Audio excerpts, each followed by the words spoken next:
Hey, it's Lisa here with a love note for January 30th, 2021. It is 9 p.m. Central Time on a Saturday night. And here I am. So if you are watching this, I hope that you will give a shout out because you'll be like my Saturday night date. And I would appreciate that. I hope you're having a good weekend. The guides came in today and with an invitation for a reframe.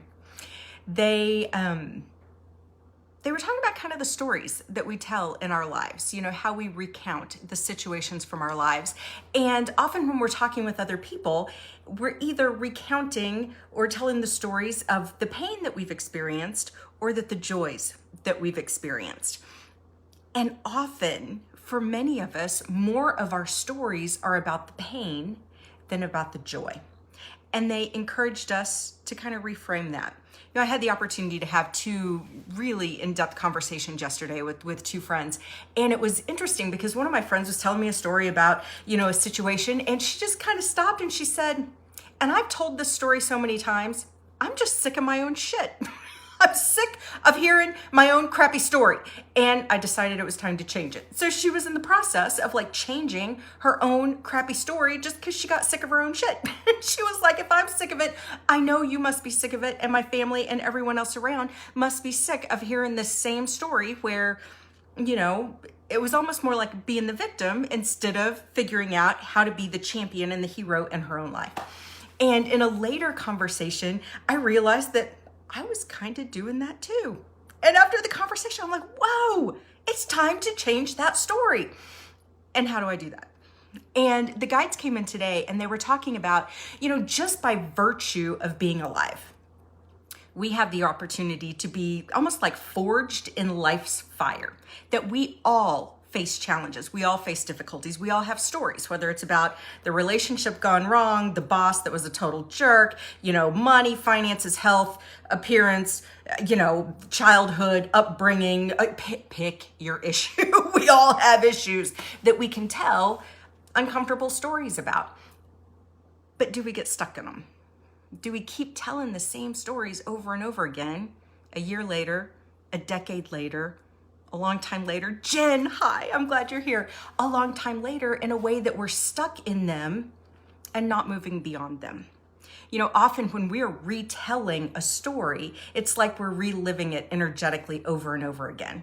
And is that really, you know, what kind of stories do we want to relive? Hey, Lawrence, what kind of stories do we want to relive? Do we want to relive the happy, good stories? Or do we want to keep reliving the stories about all the BS in our lives and all the ways we were done wrong?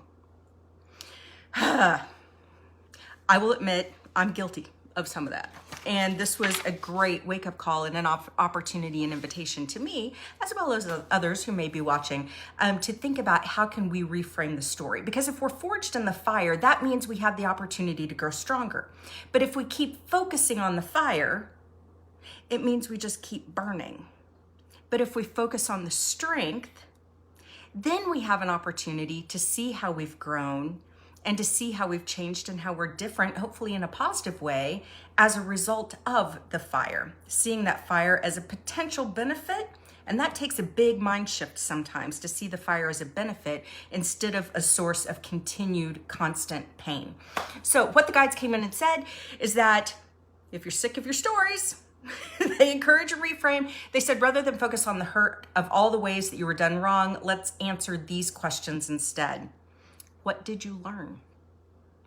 How did you grow? What will you do differently now? And how are you better for it? What did you learn? How did you grow? What will you do differently now? And how are you better for it?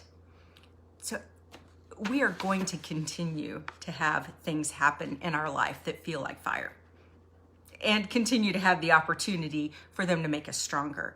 But if we focus on the pain and the hurt and the done wrong or, you know, victim thing, then we don't focus on all of the strength that we've gained by living through it, by surviving it, by learning something hopefully about ourselves.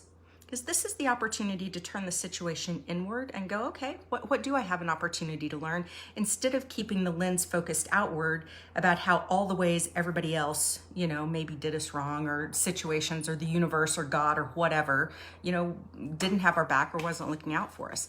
And so what they said is basically, you deserve to move beyond the tough story and to live from the place of strength on the other side of the fire.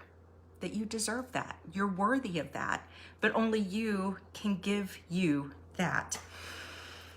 So to think about, what stories no longer serve you? Which stories have you been telling over and over again? Maybe when you meet up with friends or you meet somebody new and you think, this is part of my life and this will help you know me better.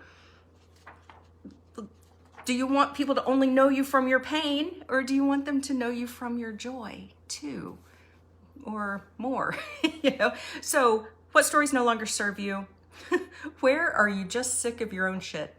Where are you just sick of your own stuff and are just ready to go, oh my God, I just really want to move beyond this crap, knowing that it's what's going on in your own mind that might be exactly the quicksand that's keeping you stuck and preventing you from moving beyond it. And really, where are you ready and willing to change the narrative? It's not about creating a whole new story or making up a story that didn't exist. It's about rethinking the experience, rethinking whatever the thing was that caused the pain, to see where was the opportunity for growth. And man, if you really want to stretch it, is there an opportunity for gratitude? Woo! Because when you get to the point where you recognize your own growth and also see an opportunity to be grateful for the bullshit story that enabled the growth, that's when the story gets changed. I mean, it gets upended. It gets totally shifted. Everything about it gets shifted. That's where the transmutation of your own story is allowed to process and is allowed to happen. And that's been the encouragement from the guides, to remember that you are loved, you are strong, you have survived, and you deserve letting your stories and the stories you tell yourself and the stories you tell others reflect that, to where you are the hero, not the victim in your own life, but you're the hero who keeps growing stronger, who has survived every freaking day so far, who has survived every challenge you've faced so far, and hopefully you've grown better, stronger, maybe even more compassionate, maybe even more loving as a result. So with all of that, they simply encourage, remember always that you are loved, and then allow yourself the courage and the grace to go pay that love forward. Because that's how we can make the world a better place. And that's a story that I think is very deserving of being told, and that hopefully we will all be telling. Have a great night. I'll see you tomorrow.